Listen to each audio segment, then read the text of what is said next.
Pemirsa program makan bergizi gratis MBG sani keprograman oleh pemerintah Prabowo Subianto. Ketua Kesain becek saha ngwantu siswa sani keaptiang sida nincapang kualitas miwah uleng pikayunan siswa ring sejroning resepang pepelajahan.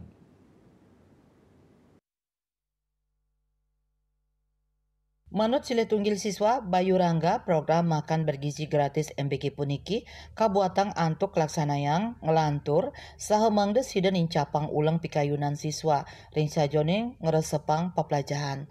Napi malih sampun kaprogramang miwah keanggarang oleh pemerintah pusat antuk sideun incapang kesehatan. Bergizi gratis ini gimana tanggapannya?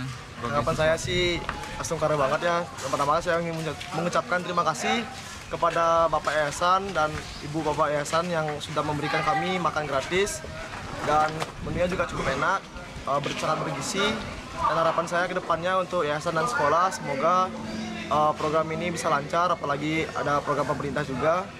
Dan untuk sekolah semoga lebih sukses dan lebih maju ke depannya.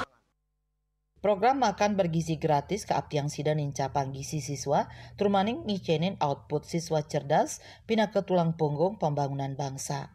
Agus Sudiatmika, Bali TV.